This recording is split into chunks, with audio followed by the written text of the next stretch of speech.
Bismillahirrahmanirrahim. Assalamualaikum warahmatullahi wabarakatuh. Sobat-sobat, kita bersama lagi di channel saya dalam dakwah Islam pencerahan. Sobat-sobat, mereka yang berpemahaman adanya bid'ah hasanah, bahwa bid'ah dibagi dua. Ada bid'ah dolalah yang sesat, ada bid'ah hasanah yang baik. Dan pemahaman ini mereka sandarkan kepada perkataan Imam Syafi'i yang mengatakan, ya, ada bid'ah mahmudah, ada bid'ah majmumah. Ada bid'ah yang terpuji, ada bid'ah yang tercela, sobat-sobat. Tetapi sobat-sobat, kalau dilanjutkan perkataan Imam Syafi'i ini tidak terhenti hanya di situ, maka sudah jelas, ya, yang dimaksud bid'ah mahmudah dan bid'ah majmumah yang dikatakan oleh Imam Syafi'i jelas, ya. Yang mana yang dimaksud bid'ah majmumah, bid'ah mahmudah?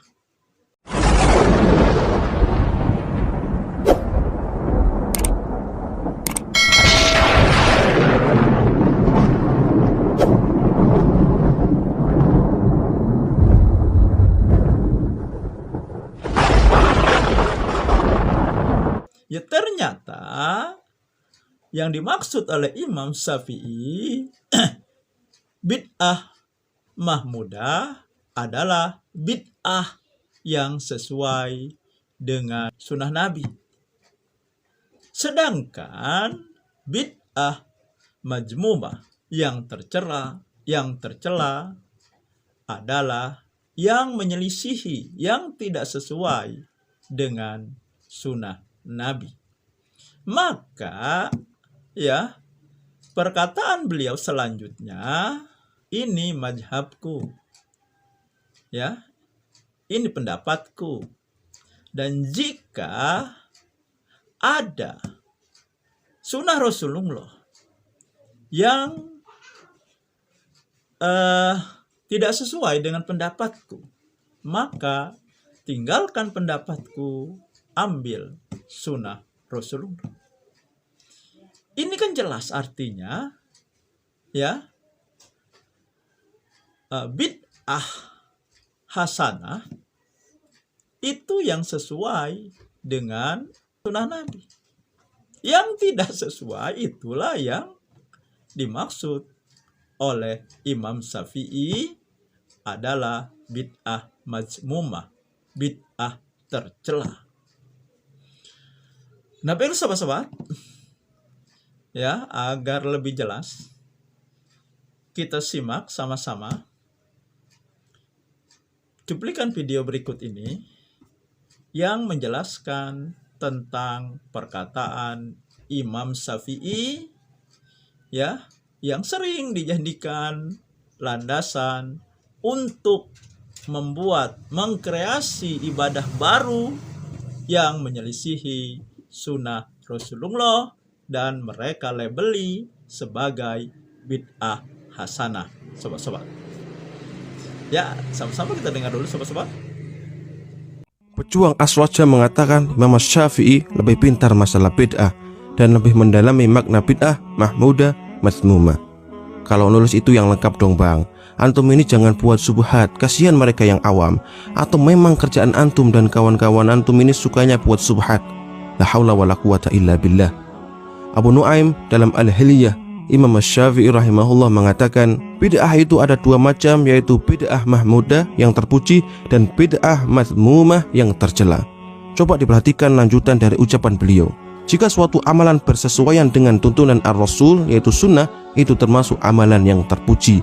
Namun jika menyelisihi tuntunan atau bid'ah, maka itu termasuk amalan yang tercela. Tidak bisa dipertentangkan perkataan Nabi SAW dengan perkataan sahabat Umar radhiyallahu anhu, al-bid'atu hadhihi, sebaik-baik bid'ah adalah ini, atau perkataan Imam Syafi'i, yang bermasalah adalah otak-otak manusia itu yang memahami perkataan Umar dan Imam Syafi'i dengan hawa nafsu untuk menghalalkan bid'ah yang kalian bangga-banggakan itu. Rasulullah SAW bersabda, "Man ahdatsa fi amrina hadza ma laisa minhu fahuwa raddun." Barang siapa membuat suatu perkara baru dalam agama kami ini yang tidak ada asalnya, maka perkara tersebut tertolak. Hadis riwayat Bukhari dan Muslim. Sebenarnya kita tidak diperbolehkan menanggapi para ahlul bid'ah karena keterbatasan ilmu yang kita miliki, tapi ada kalanya kita bantah pendapat mereka karena bagaimanapun gelapnya bid'ah akan sirna dengan cahaya sunnah. Kami tidak memposisikan diri kami sebagai ustadz karena jauhnya ilmu yang kami miliki, tapi kami memposisikan diri kami sebagai pemuda akhir zaman yang turut andil dalam memperjuangkan dakwah tauhid, dakwah sunnah ala fahmi salaf. Kami juga menasihatkan kepada para pemuda sunnah agar mereka mengambil bagian dari dakwah ini sesuai dengan kemampuan yang kita miliki. Nas'alullah salama wal afiyah. Barakallahu fikum. Assalamualaikum warahmatullahi wabarakatuh. Nah, sahabat-sahabat, saya kira jelas sekali ya, bid'ah mahmudah dan bid'ah majmumah yang dimaksud oleh Imam Syafi'i ya. Nah, bagi yang berpemahaman ya dengan ini ya, mereka berpendapat ada bid'ah hasanah. Akhirnya mereka membuat amalan baru, mengkreasi amalan-amalan baru yang menyelisihi Rasulullah. Nah, sekarang pertanyaannya, adakah bid'ah, contoh bid'ah hasanah yang dibuat atau disetujui oleh Imam Syafi'i? Sobat-sobat, nah, silakan bagi yang ingin menjawab ya, boleh di kolom komentar ya.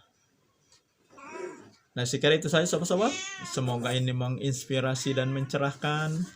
Nasrum minallahi wa fatum qarib. Wassalamualaikum warahmatullahi wabarakatuh.